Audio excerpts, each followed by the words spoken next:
Okay, moving on. Question number 4 comes in from Esme. Hi there, Esme. Thanks for being part of our amazing WiggyWam community. And Esme says, I read a property investment book by a famous author who said that you can buy investment properties in Australia and New Zealand, and it doesn't matter if you lose money every month because you get a tax write-off. Is this true? Because it conflicts with some of the things I've heard you say in the property investment videos on your website, where you say you can make money every month by buying right. Would I be better off buying abroad for investment rather than buying in the UK? All right, Esme, well, thank you for your question there. I really appreciate it. This is an interesting one because I think if it's the author I think you're referring to, I've also probably read a similar book or one of his. And this is when I first, oh my goodness, this is going back to, I think it must have been early 2000s. And I started off with, I think it was Rich Dad, Poor Dad. And this is not the author that you're referring to, by the way. So I started off with Rich Dad, Poor Dad. And then there were one or two other books, and they started talking about real estate investing. And I think it's the same in America and Australia and New Zealand, that you can buy certain properties and rent them out. And it doesn't matter if they do lose money every month because they write that off against their personal taxes, right? But that to me seemed like a bit of a backwards way to invest. But you kind of listen to the expert's opinion and you follow suit because you think actually that's going to be really easy, right?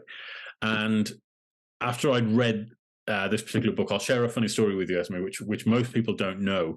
But this is before I ever got involved in property investing at all. As I say, I'd read one of these books, and I went to a seminar in no, it wasn't a seminar. It was an exhibition in Birmingham, and it was all about buying properties abroad. And this was in the early 2000s when properties were kind of taking off.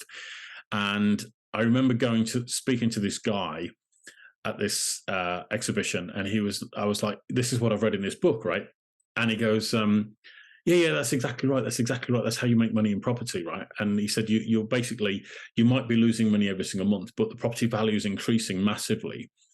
And therefore, you make this massive gain and you get the tax write-off at the same time. And I'm like, okay, logically, that makes sense to me, right? And so I put down, I think it was like a £2,000, £3,000, £4,000 deposit on a new build bungalow that was going to be built in Adelaide, Australia, because I trusted this guy and his opinion and all the rest of it. And then thankfully, I went to a seminar about 2 months later, and I got listening to these property investment experts in the UK, and they were like, why would you want to lose money every single month, right, when you can actually make money every single month by buying right?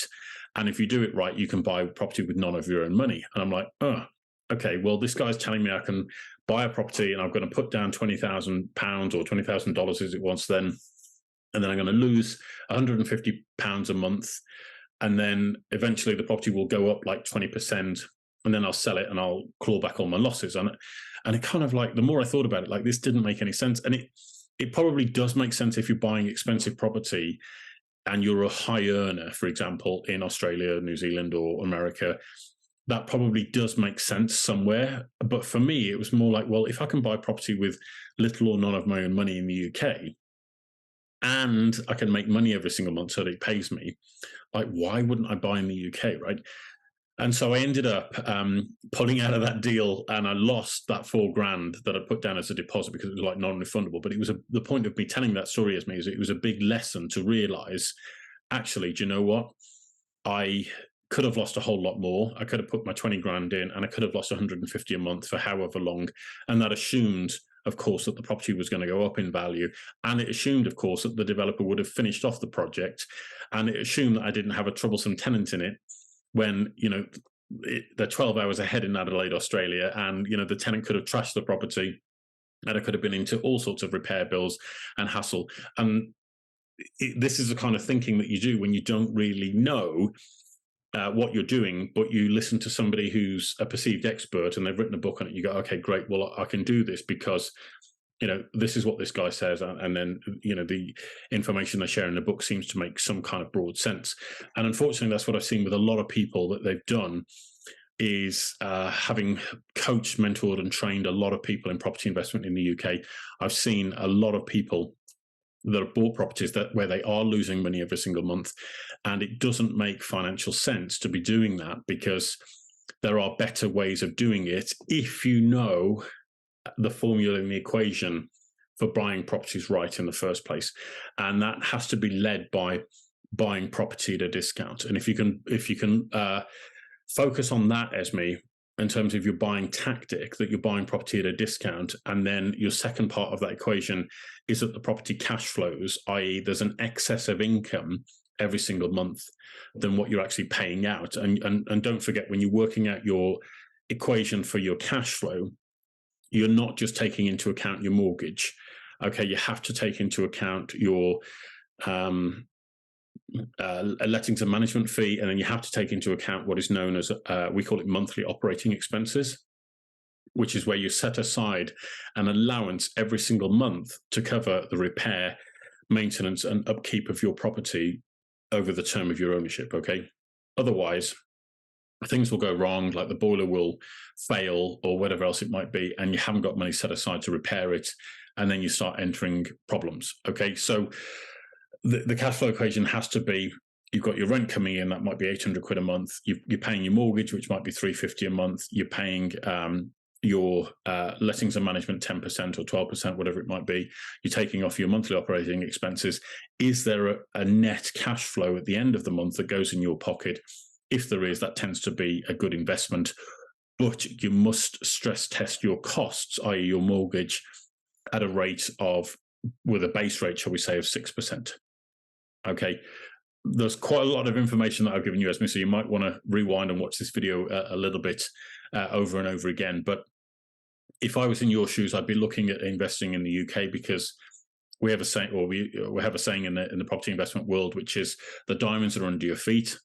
Okay, so that you will probably find better investments here than you would ever necessarily find abroad.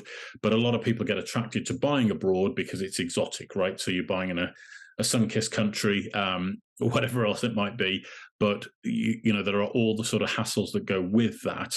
And if there are major problems, you know, are you really going to jump on a plane for 12 hours to get to Australia or New Zealand or wherever to try and deal with those problems and get the property turned around and fixed up and back on the rental market?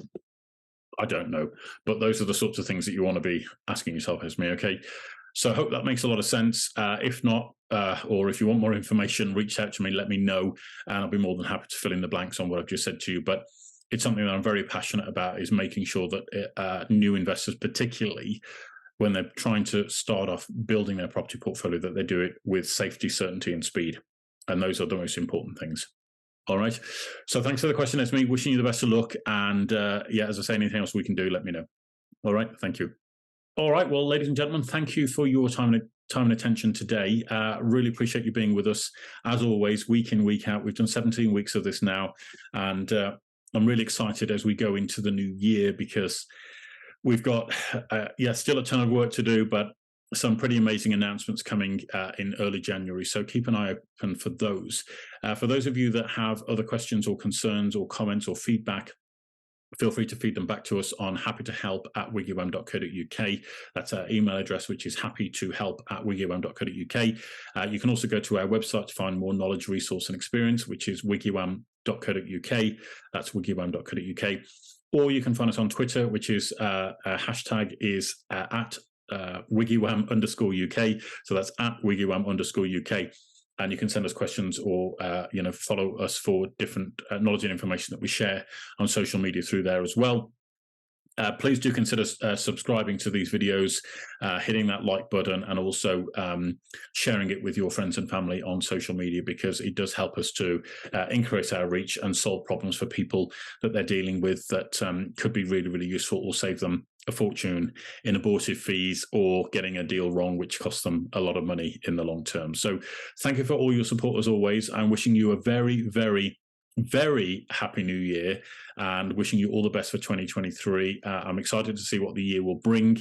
I know we've got a lot to be doing and getting on with and sharing with our amazing audience. So if there's anything else that we can do to help and support you as we enter this new year, please feel free to get in touch with us, and it would be our delight and a great privilege to help and support you in your journey. All right. So thanks for tuning in, guys and girls, and I will see you again on next week's episode in the new year.